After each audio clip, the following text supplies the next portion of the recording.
Hey, so I wanted to make a quick video on the difference between affirmations and mantras.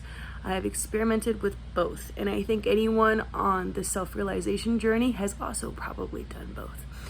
So let's talk about affirmations. So affirmations work on the individual mindset of the person who is living now.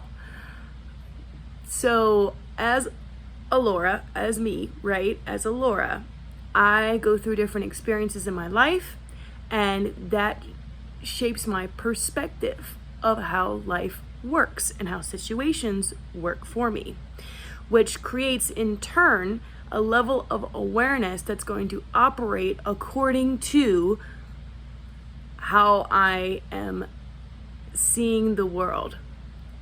So if I think that rich people are evil and money is evil, but I'm in need of money, well, my sphere of availability for money is going to be very limited, right? We know this, right? You attract like. That's what sphere of availability is. It's what you are aware of. So affirmations assist in changing those thought forms, in changing the self-talk around these kinds of situations so you can expand your sphere of availability. So they're very, very good for assisting you in changing how these expressions of reality take place, why they take place, and then what you can do once they take place, right? So they're going to help me in seeing a situation a little bit differently from before.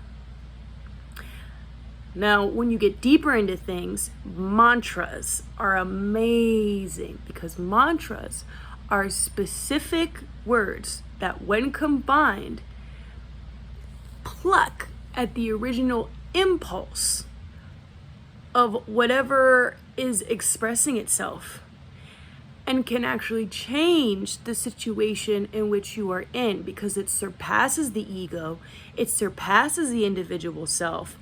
It just hits that original impulse that's coming through. So for example, I remember when I was younger, I used to play the Lakshmi Mantra, right? I used to play Lakshmi Mantra a lot. And the Lakshmi Mantra, right? So anyone who knows about Lakshmi is the goddess of love, abundance, wealth, happiness, right? So that's a lot of things. It's pretty broad. And unfortunately, because at that time I was using it specifically for money, but my viewpoint of money was negative, the situations changed, right? But I wasn't able to really acknowledge that. Besides, oh, my health is better, I'm not in debt, like those kinds of things, because my own individual perspective hadn't changed. So the circumstances changed, but my sphere of availability, my ability to become aware of those things, was very limited. So for me, for a while, working with affirmations really, really helped. So for a lot of people, don't feel discouraged if you feel like using affirmations right now is a lot better than using mantras, because sometimes that's just the process. You just have to change your own thought forms when it comes to that. Now, I want to say that mantras can also change your thought forms and your perspective. But the thing that I've noticed when using mantras is that the circumstance is what changes. And you get more of that impulse of whatever it is you're trying to pluck. If I'm trying to pluck on abundance and I'm playing an abundance mantra, then certain synchronicities that have to do with my definition of how abundance expresses itself are going to come to play in my reality. Whereas if I'm playing affirmations, when something comes along, I'm going to be able to notice it more because these affirmations have started to replace my original thought patterns when it came to that subject. So I wanted to share this just as a quick video to just kind of share a little revelation I had. My own process of what I do when I'm learning something new or difficult is I will play affirmations during the day and then mantras at night while I sleep. And I've had the best results from that.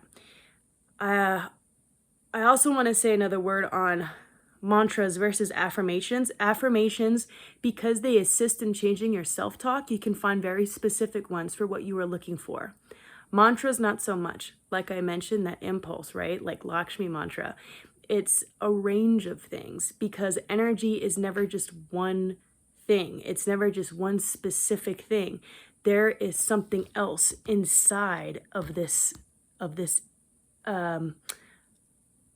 expression that you want, right? So if you want to have money affirmations and become more aware of money, affirmations are great because the money affirmations can be specific. But if I'm doing a mantra for money, what is going to come up is going to be abundance. And abundance is a range of things, including money, but it's beyond money because it's going beyond the ego, beyond the material. So something to keep in mind. Please share in the comments below what combinations have worked for you. If you prefer mantras over affirmations or affirmations over mantras, or what is your process to getting the things that you want or getting clear on what you want. All right, many blessings on your journeys, and I'll talk to you later. Bye.